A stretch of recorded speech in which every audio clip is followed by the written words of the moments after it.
You've never been truly cold, not once in your entire life. The coldest you've ever felt waiting for a bus, scraping ice off a windshield, walking from a parking lot in January was nothing. Your ancestors would have laughed at you for calling it cold. We're talking about -40 on the Eurasian steppe. -40 is the temperature where exposed skin starts dying within minutes, where every breath causes pain. Where the wind doesn't chill you, it hunts you. A modern human dropped into an Ice Age winter without preparation would be dead before sunrise. And yet your ancestors didn't just survive it, they built houses in it. Let's start with what everyone gets wrong. The image most people carry is the same one: shivering cave people hunched around a small fire. That image is wrong, completely wrong. Your ancestors weren't surviving the Ice Age, they were engineering their way through it, with a level of technical sophistication that modern Arctic specialists have studied, replicated, and in some cases, struggled to improve upon. Here's the first thing that changes everything. They mostly didn't live in caves. At sites dating back hundreds of thousands of years across Russia and Eastern Europe, researchers found circular depressions dug deliberately into the earth, 6 to 8 feet deep, 12 feet across. Tool marks in the soil made the intent clear: these weren't natural formations, they were engineered. At 6 to 8 feet below the surface, ground temperature stays 20 to 30 degrees warmer than the air above. Your ancestors didn't fight the cold, they went below it.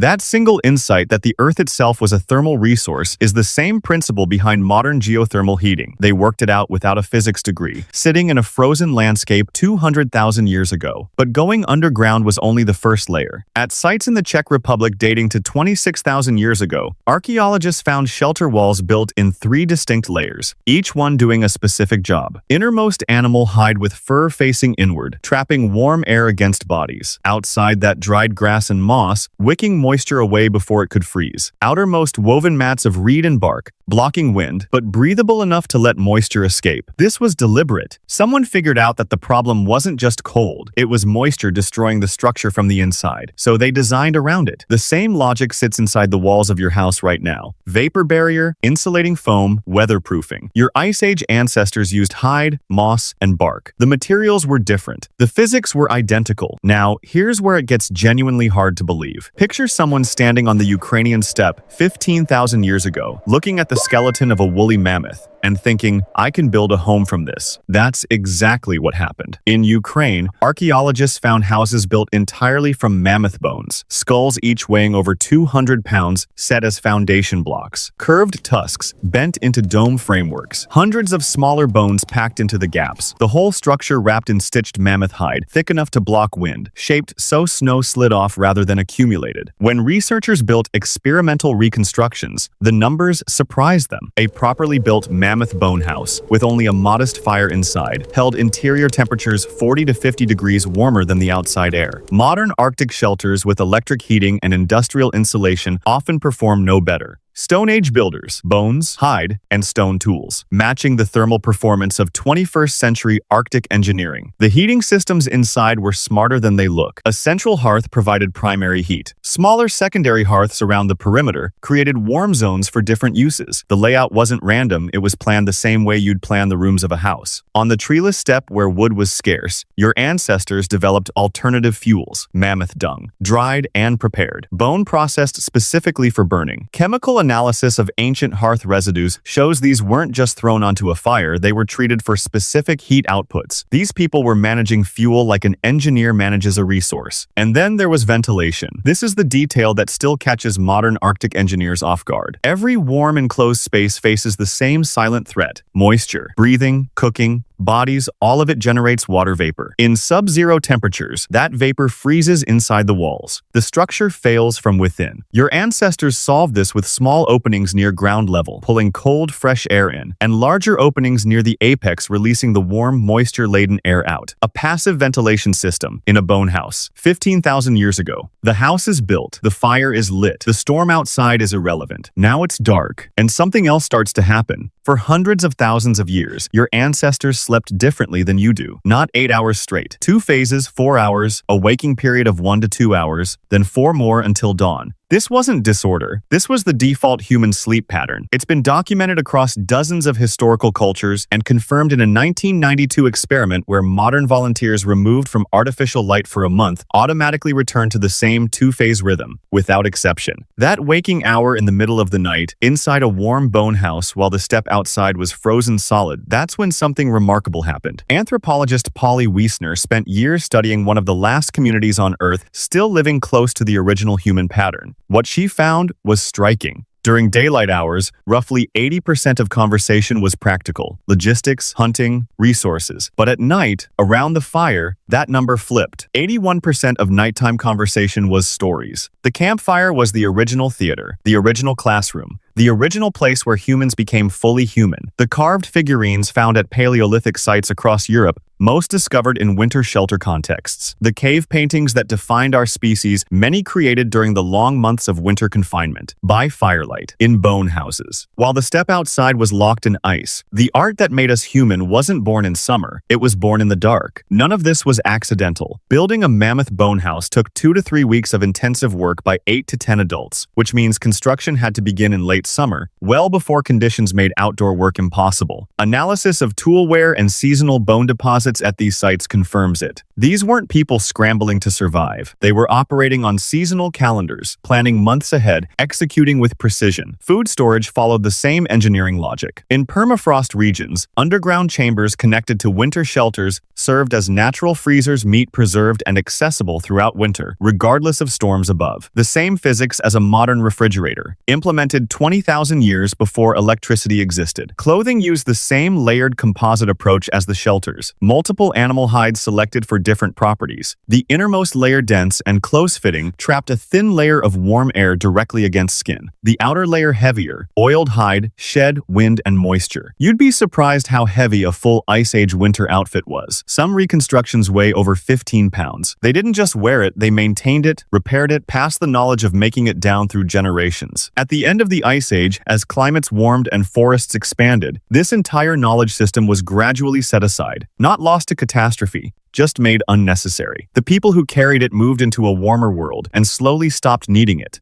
Modern Arctic engineers studying these remains have described being genuinely unsettled by what they found. Not impressed in a distant, academic way, unsettled, because the solutions were so precise, so well-reasoned. You didn't invent warmth. You inherited it from people who had nothing but cold, time, and the absolute refusal to die.